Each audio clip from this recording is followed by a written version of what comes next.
बिस्मिल्लाहिर्रहमानिर्रहीम। Dear students, अस्सलाम वालेकुम। Welcome to my open skies YouTube academy. Students, आज हम लोग टेंथ क्लास की बायोलॉजी पढ़ेंगे। टेंथ क्लास की बायोलॉजी का चैप्टर नंबर 11 होम्योस्टेसिस है।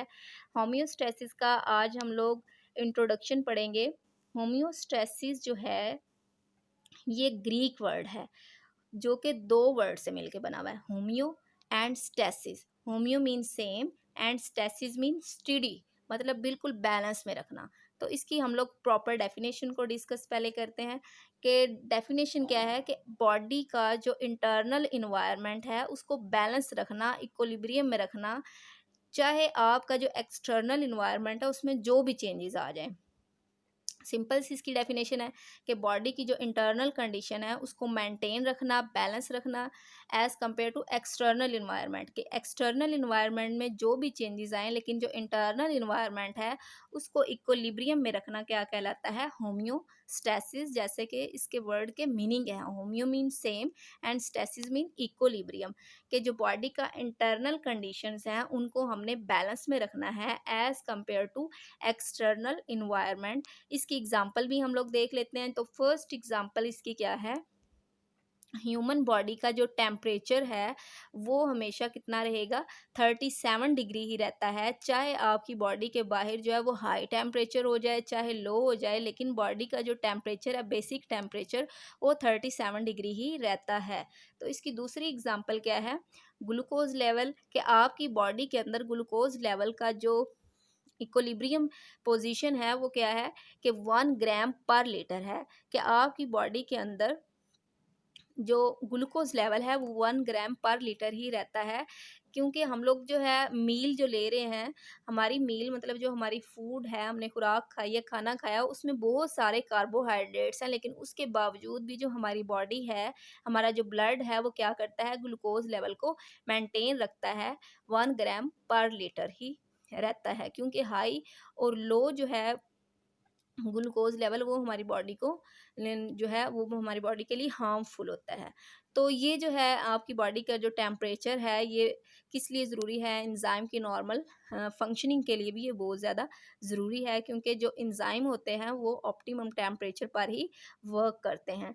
तो हम लोग होम्योस्टेसिस के कुछ प्रोसेस पढ़ लेते हैं। तो होम्योस्टेसिस के यहाँ पे 3 प्रोसेस डिस्कस किए गए हैं। फर्स्ट है homeo osmo regulation and second है थर्मो रेगुलेशन, थर्ड इज जो है वो क्या है, एक्सक्रीशन। तो हम इन तीनों को जो है वन बाय वन स्टडी करेंगे। फर्स्ट हमारे पास ओस्मो रेगुलेशन है। ओस्मो रेगुलेशन में क्या रहना होता है, मेंटेन, किस चीज़ ने मेंटेन रहना है, ओस्मो रेगुलेशन के अंदर वाटर एंड साल्ट की जो अमाउंट है आपकी बॉडी में उसने क्या रहना है, मेंटेन। तो वाटर एंड सॉल्ट की जो मेंटेनेंस है उसे हम क्या कहेंगे, ओस्मो रेगुलेशन। मतलब जो आपकी बॉडी के फ्लूइड्स हैं उसमें साल्ट और वाटर ने क्या रहना है, बैलेंस रहना है।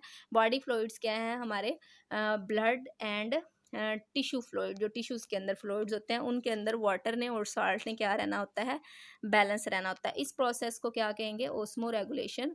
और ओस्मो रेगुलेशन को कौन कंट्रोल करता है, इसको भी दो प्रोसेस कंट्रोल करते हैं जो कि है डिफ्यूजन एंड ऑस्मोसिस। डिफ्यूजन और ऑस्मोसिस में क्या है कि जो जहाँ पर salt and water high concentration में होगा वहाँ से वो किधर मूव करेगा, लो कंसंट्रेशन की तरफ। इस तरह osmo regulation mean water and salt जो आपकी बॉडी में क्या रहते हैं, बैलेंस रहते हैं। तो सेकंड जो है हमारे पास वो क्या है, थर्मो रेगुलेशन। थर्मो जो है ये भी दो वर्ड्स हैं, therm mean heat and the regulation mean maintenance. तो इसमें भी क्या है कि थर्म मीन क्या है, हीट मीन टेम्परेचर। कि टेम्परेचर ने जो है आपकी इंटरनल बॉडी के अंदर जो टेम्परेचर है उसकी मेंटेनेंस को क्या कहेंगे, थर्मो रेगुलेशन। क्योंकि हमने पहले भी बात की है कि जो थर्मो रेगुलेशन है मीन जो बॉडी टेम्परेचर है वो किस लिए ज़रूरी है, इंजाइम के वर्क करने के लिए। कि इंजाइम जो है वो बेस्ट वर्क कब करते हैं, जब उनके लिए जो ऑप्टिमम टेम्परेचर है, मतलब जो उनकी सूटेबल टेम्परेचर है, इंजाइम के लिए मुनासिब टेम्परेचर है, उस वक्त ही इंजाइम जो वर्क करते हैं। अदरवाइज अगर आपकी बॉडी के अंदर जो टेम्परेचर है वो ज़्यादा या कम हो जाए, फ्लक्चुएट हो जाए, तो फिर आपकी जो बॉडी के एंजाइम है वो बेस्ट वर्क नहीं कर पाते। उसके बाद थर्ड वन हमारे पास जो है वो क्या है, एक्सक्रीशन। एक्सक्रीशन क्या है, इसके दौरान, इस प्रोसेस के दौरान जो आपकी बॉडी के अंदर मेटाबॉलिक वेस्ट होते हैं उसने आपकी बॉडी से रिमूव होना होता है। उनकी जो रिमूवल है हमारी बॉडी से वो बहुत ज़्यादा ज़रूरी होती है, क्योंकि अगर मेटाबॉलिक वेस्ट हमारी बॉडी में रहते हैं तो वो हमारी बॉडी के लिए हार्मफुल होते हैं। इसलिए वाटर जो एक्स्ट्रा मेटाबॉलिक वेस्ट हैं उनको हमारी बॉडी से एलिमिनेट करना बहुत ज़्यादा ज़रूरी होता है। तो मेटाबॉलिक वेस्ट क्या होता है कि जब आप लोग मतलब जब हमारे अंदर जो है वो मेटाबॉलिज्म हो रही है, मतलब कोई प्रोडक्ट्स बन रहे हैं या ब्रेक हो रहे हैं, तो उसके दौरान एक्स्ट्रा जो है वो मटेरियल प्रोड्यूस हो जाता है। तो एक्स्ट्रा मटेरियल जो प्रोड्यूस हो गया जिसकी हमारी बॉडी को नीड नहीं है उसे हम क्या कहते हैं, मेटाबॉलिक वेस्ट। तो मेटाबॉलिक वेस्ट जो है उसका हमारी बॉडी से रिमूव होना जो है, ताकि हमारी जो इंटरनल कंडीशन है बॉडी की वो क्या रहे, मेंटेन रहे, इक्विलिब्रियम कंडीशन में रहे। इसलिए मेटाबॉलिक वेस्ट को बॉडी से रिमूव करना जो है वो क्या कहलाता है, एक्सक्रीशन। तो ये भी क्या प्रोसेस हुआ, होम्योस्टेसिस का, क्योंकि इसने होम्योस्टेसिस मीन क्या होता है कि इंटरनल इन्वायरमेंटल कंडीशन को बैलेंस रखना है। इसलिए जो वेस्ट प्रोडक्ट है जो कि हमारी बॉडी के लिए ज़रूरी नहीं है उसने हमारी बॉडी से क्या हो जाना है, रिमूव हो जाना है। तो एक्सक्रीशन हमने पढ़ लिया। अब हम लोग जो फर्स्ट है हम लोग डिस्कस करेंगे कि होम्योस्टेसिस जो है प्लांट्स के अंदर वो क्या है, प्लांट्स कैसे जो है वो अपने इंटरनल इन्वायरमेंटल कंडीशन को बैलेंस रखते हैं। क्योंकि प्लांट्स और एनिमल जितने भी हैं वो सब होम्योस्टेसिस के जो प्रोसेस हैं उसको फॉलो करते हैं, ताकि जितने भी जो लिविंग ऑर्गेनिज्म हैं उनकी बॉडी का जो इंटरनल इन्वायरमेंट है वो क्या रहे, बैलेंस रहे। तो हम लोग प्लांट्स का डिस्कस करेंगे। तो प्लांट्स भी क्या करते हैं, इंटरनल इन्वायरमेंटल कंडीशन को बैलेंस रखते हैं। इसमें जो है जो इसमें डिफरेंट मैकेनिज़्म है।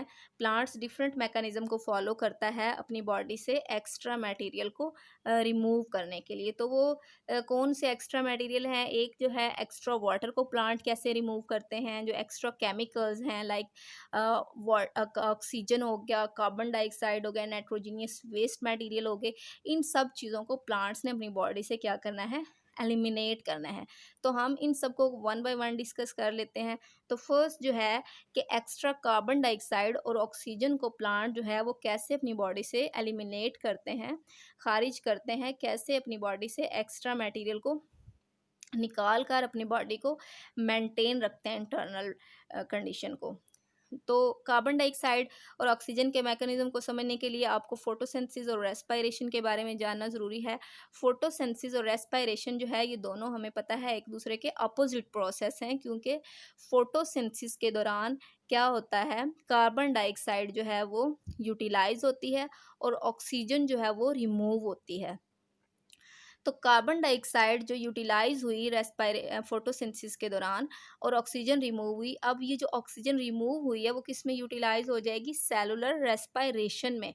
कार्बन डाइऑक्साइड फोटोसिंथेसिस के दौरान जो ऑक्सीजन रिमूव हुई वो किस में यूटिलाइज होगी, रेस्पिरेशन के दौरान। अब ये फोटोसिंथेसिस का प्रोसेस हो गया कि फोटोसिंथेसिस ने कार्बन डाइऑक्साइड को यूटिलाइज किया और ऑक्सीजन प्रोड्यूस की। और सेलुलर रेस्पिरेशन इसके अपोजिट है। आप जानते हैं कि सेलुलर रेस्पिरेशन में क्या होता है, ऑक्सीजन यूटिलाइज होती है एंड कार्बन डाइऑक्साइड जो है वो किधर चली जाती है, रिमूव हो जाती है। बल्कि उस कार्बन डाइऑक्साइड को फोटोसिंथेसिस प्रोसेस के दौरान क्या कर लिया जाता है, फूड को प्रिपेयर करने के लिए यूटिलाइज कर लिया जाता है। अब ये डे टाइम जो है वो दोनों प्रोसेस हो रहे हैं, रेस्पिरेशन भी हो रही है और फोटोसिंथेसिस भी हो रही है। तो इन दोनों प्रोसेस के दौरान कोई भी इनमें चीज़ जो है वो वेस्ट नहीं है, कोई भी फालतू चीज़ नहीं बनी, क्योंकि फोटोसिंथेसिस रेस्पिरेशन ने जो कार्बन डाइऑक्साइड जो है वो रिमूव की थी अपने प्रोसेस के दौरान, वही कार्बन डाइऑक्साइड जो है वो फोटोसिंथेसिस क्या कर लेगा, यूटिलाइज कर लेगा। और फोटोसिंथेसिस जो ऑक्सीजन जो है वो रिमूव करेगा, वही ऑक्सीजन जो है वो रेस्पिरेशन क्या कर लेगी, अपने सांस लेने के लिए सेल सेल क्या कर लेंगे, सांस लेने के लिए उस ऑक्सीजन को यूटिलाइज कर लेंगे। तो यहाँ पर कोई भी चीज़ वेस्ट प्रोडक्ट नहीं है। तो लेकिन नाइट टाइम क्या होता है, नाइट टाइम जो है वो क्या है, नाइट टाइम जो है आपको पता है सनलाइट नहीं होती, तो सनलाइट जो है जब प्रेजेंट नहीं होगी तो क्या होगा, सनलाइट प्रेजेंट ना होने की वजह से रात को फोटोसिंथेसिस तो हो नहीं रही होगी, तो सिर्फ क्या हो रहा होगा वहाँ पर, रेस्पायरेशन जो है प्लांट्स के अंदर हो रही है। तो रेस्पायरेशन के दौरान जो है ऑक्सीजन यूटिलाइज हो रही है, और वो ऑक्सीजन कहाँ से आ रही है, इन्वायरमेंट से। और इन्वायरमेंट में जो है रेस्पायरेशन करके प्लांट्स क्या करते हैं, कार्बन डाइऑक्साइड को इन्वायरमेंट में ही खारिज कर देते हैं, और प्लांट्स रात को उस कार्बन डाइऑक्साइड को यूटिलाइज नहीं कर सकते क्योंकि वो फोटोसिंथेसिस नहीं कर रहे होते। तो रात को सिर्फ रेस्पायरेशन का प्रोसेस होगा, तो रात को वो जो कार्बन डाइऑक्साइड है वो प्लांट अपनी बॉडी से रिमूव कर देंगे। तो प्लांट अपनी बॉडी से जो है कार्बन डाइऑक्साइड नाइट टाइम कैसे रिमूव करते हैं, रात को स्टोमेटा के ज़रिए जो है लीव्स और यंग स्टेम जो है स्टोमेटा के थ्रू कार्बन डाइऑक्साइड को रिमूव कर देंगे, और जो रूट्स होती हैं वो कार्बन डाइऑक्साइड को डिफ्यूज़ कर देती हैं अपने इर्द गिर्द के इन्वायरमेंट में। ठीक है, रूट्स के ऊपर रूट हेयर्स होते हैं, उन हेयर्स के ज़रिए प्लांट्स क्या करेंगी, अपनी कार्बन डाइऑक्साइड जो एक्स्ट्रा कार्बन डाइऑक्साइड है उसे जो है वो ज़मीन के अंदर ही डिफ्यूज़ कर देंगे। और ऑक्सीजन आपको पता है ऑक्सीजन कहाँ पे है, मेसोफिल सेल्स में प्रोड्यूस हुई जो है वो क्या होगी, डे टाइम तो यूटिलाइज हो जाएगी, जो फोटोसिंथेसिस ने मेसोफिल सेल्स में प्रोड्यूस की थी वो ऑक्सीजन डे टाइम यूटिलाइज हो जाएगी। और ये फोटोसिंथेसिस का जो है बाई प्रोडक्ट है ऑक्सीजन डे टाइम। लेकिन रात को ऑक्सीजन जो है वो बाई प्रोडक्ट नहीं होगी, बल्कि इन्वायरमेंट से ही प्लांट उसको गेन करेंगे। उसके बाद रेस्पायरेशन के बाद जो एक्स्ट्रा कार्बन डाइऑक्साइड थी वो हमें पता है वो रिमूव हो गई थी। इसी तरह जो एक्स्ट्रा जो है सेलुलर रेस्पायरेशन के दौरान जो एक्स्ट्रा अमाउंट में ऑक्सीजन होगी वो भी क्या हो जाएगी, स्टोमेटा के थ्रू बाहर रिमूव हो जाएगी। तो इस तरह प्लांट्स जो हैं वो कार्बन डाइऑक्साइड और ऑक्सीजन को अपनी बॉडी के अंदर मेंटेन रखते हैं, और जो एक्स्ट्रा कार्बन डाइऑक्साइड और ऑक्सीजन होती है उसे स्टोमेटा के थ्रू अपनी बॉडी से बाहर रिमूव कर देते हैं। तो नेक्स्ट हम लोग देखते हैं कि जो प्लांट्स हैं वो एक्स्ट्रा वाटर को कैसे अपनी बॉडी से रिमूव करते हैं।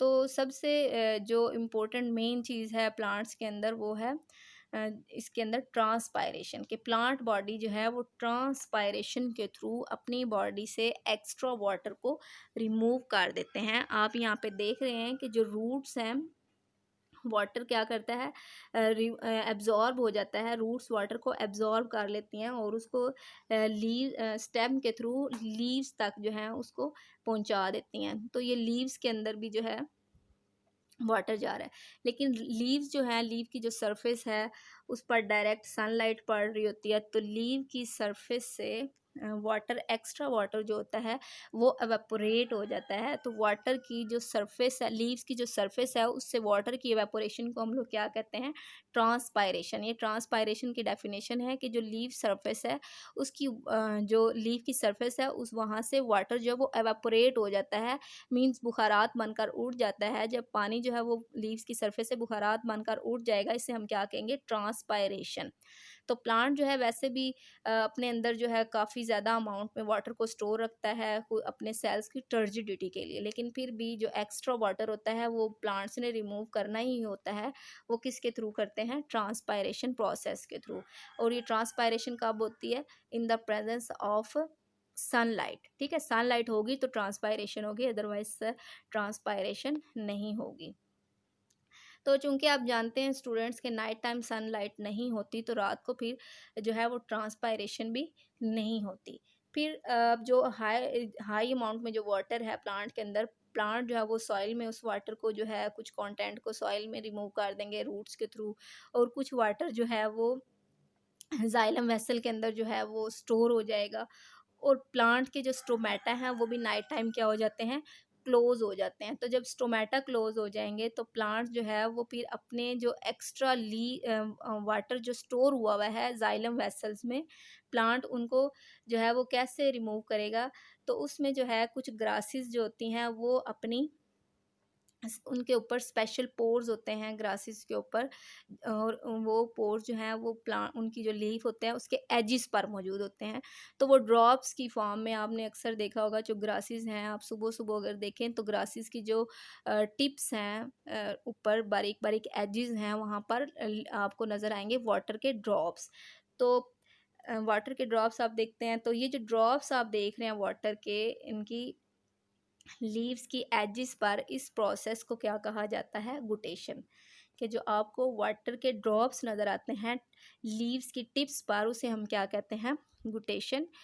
तो गुटेशन जो है, ये आपको मैं डायग्राम से भी दिखा सकती हूँ। ये आपको लीव्स की जो टिप्स हैं यहाँ पर बिल्कुल छोटे छोटे ड्रॉप्स जो हैं वो प्यारे से छोटे छोटे ड्रॉप्स नज़र आ रहे हैं। इन ड्रॉप्स को हम लोग क्या कहते हैं? गुटेशन। ये एक्स्ट्रा वाटर है जो नाइट टाइम जो है ट्रांसपायरेशन के दौरान रिमूव नहीं हो सकता, वो फिर लीव्स के ऊपर जो छोटे छोटे पोर्स मौजूद होते हैं उन पोर्स के थ्रू ये वाटर जो है वो क्या हो जाता है? बाहर एक्सक्रीट हो जाता है। इस प्रोसेस को क्या कहते हैं? गुटेशन। तो नेक्स्ट है कि जो दूसरे मेटाबॉलिक वेस्ट होते हैं, प्लांट उन दूसरे मेटाबॉलिक वेस्ट को अपनी बॉडी से कैसे निकालता है या उसको कहाँ पर स्टोर कर देता है। तो यहाँ पर कुछ एग्जांपल हम लोग लेते हैं कैल्शियम ऑक्सालेट की। के जो लीव्स होते हैं और स्टेम्स होती हैं वो एक्स्ट्रा जो मेटाबॉलिक वेस्ट हैं उनको अपनी लीव्स के अंदर या स्टेम के अंदर क्रिस्टल फॉर्म में डिपॉजिट कर लेते हैं। ठीक है स्टूडेंट्स, के जो हार्मफुल मटेरियल होते हैं, पहले तो ये जो हार्मफुल मटेरियल है मेटाबॉलिक वेस्ट उनको रिमूव करना बहुत ज़रूरी है। लेकिन कुछ जो हार्मलेस जो है इनसॉल्युबल मटेरियल होते हैं, प्लांट्स उन हार्मलेस इनसॉल्युबल वेस्ट मटेरियल को जो है अपनी लीव्स और स्टेम के अंदर क्रिस्टल फॉर्म में क्या कर लेते हैं? डिपॉजिट कर लेते हैं। इसकी एग्जांपल क्या है? Calcium oxalate. कि कैल्शियम ऑक्सालेट जो है इसमें टमाटो प्लांट्स के अंदर कैल्शियम ऑक्सालेट की जो क्रिस्टल है, मतलब कलमें जो हैं वो प्लांट्स की लीव्स और स्टेम में स्टोर हो जाती हैं। इसके अलावा ये आपको नज़र आ रही हैं, ये क्या हैं? ये हैं क्रिस्टल्स कैल्शियम ऑक्सालेट की, ये वाली। ठीक है, ये क्रिस्टल फॉर्म्स आपको मैंने दिखाई हैं। नेक्स्ट जो है वो हमारे पास है कि कुछ जो ट्रीज़ होते हैं, इसके अलावा मतलब जो ट्रीज़ हैं वो क्या करते हैं? ट्रीज़ भी एक्स्ट्रा जो मतलब मटेरियल है उसको अपने लीव्स के अंदर स्टोर करते जाते हैं, और एंड पे जब साल का सीज़न ख़त्म होता है, जैसे आप मौसम ख़िज़ां में देखते हैं कि सारे पत्तों के पत्ते जो हैं वो दरख्तों के वो नीचे झड़ जाते हैं। तो वो कैसे झड़ जाते हैं? क्योंकि उनके अंदर जो है वो येलो कलर के होते हैं, क्योंकि उनके अंदर जो है वो एक्स्ट्रा मेटाबॉलिक वेस्ट स्टोर हुआ हुआ है। तो प्लांट्स क्या करेंगे? उन लीव्स को गिरा देंगे ताकि प्लांट्स के अंदर ये जो वेस्ट मटेरियल स्टोर हुआ हुआ था लीव्स में वो उनको रिमूव कर दे। तो फिर उसके बाद प्लांट्स के जो लीव्स हैं जिनमें एक्स्ट्रा मटेरियल सेव है वो सारा जो है वो गिर जाएंगे सीज़न में, और फिर न्यू प्लांट्स के जो है लीव्स आ जाएंगे। इसके अलावा कुछ वेस्ट मटेरियल प्लांट्स के अंदर आपने देखे होंगे रिमूव होते हुए, जैसे कि गम है। गम जो होती है इस तरह की आपको नज़र भी आ रही है। गम जो है वो एक स्टिकी मटेरियल होता है, और ये कहाँ से रिमूव होता है? कीकर से। ठीक है, कीकर की जो बार्क है, बाहर वाली लेयर है, वहाँ से जो है ये गम रिमूव होती है। तो नेक्स्ट जो है वो है रेज़न। रेज़न जो है ये भी क्या है? एक्स्ट्रा मटेरियल है प्लांट्स, और ये भी क्या होता है? स्टिकी मटेरियल होता है जिसको हम लोग गम वगैरह में यूज़ करते हैं। जो गम आप लोग यूज़ करते हैं ना चीज़ों को जोड़ने के लिए, उसके अंदर ये यूज़ होता है। इसके अलावा ये कोनीफेरस जो प्लांट्स है उसमें से ये रिमूव होता है, मतलब कोनीफेरस प्लांट्स रेज़न रिमूव करने की एग्जांपल है कि ये जो प्लांट्स है कोनीफेरस, इसमें से रेज़न जो है वो क्या होता है? रिमूव होता है। तो ये रेज़न्स जो है आपको नज़र भी आ रहा है। नेक्स्ट हमारे पास है लेटेक्स। लेटेक्स जो है वो क्या होता है? लेटेक्स हमारे पास ये लेटेक्स है, इसकी ये जो है आपको नज़र भी आ रहा है। ये लेटेक्स जो है ये मिल्की कलर का होता है, और ये ज़्यादा रबर प्लांट के जो ये जो रबर प्लांट्स होते हैं उनके अंदर से जो है ये खारिज होता है। ये आपने देखा भी होगा, ये मिल्की सा होता है, मतलब मिल्क लाइक होता है। ये भी जो है वो स्टिकी मटेरियल है, इसे लेटेक्स कहते हैं। ये भी प्लांट्स क्या करते हैं? इनको रिमूव कर देते हैं अपनी बॉडी से। तो स्टूडेंट्स ये हमारा था आज का लेक्चर जो था इंट्रोडक्शन ऑफ होम्योस्टेसिस, और साथ हमने पढ़ा कि प्लांट्स कैसे जो है अपनी बॉडी के इंटरनल इन्वायरमेंट को बैलेंस रखते हैं और एक्स्ट्रा मटेरियल को रिमूव करते हैं। तो स्टूडेंट्स उम्मीद है आपको समझ आ गई होगी इस चैप्टर की इंट्रोडक्शन की। तो बेस्ट ऑफ लक। अगर आपको कोई क्वेश्चन हो तो आप मुझसे जो है कमेंट सेक्शन में पूछ सकते हैं। अल्लाह हाफिज़।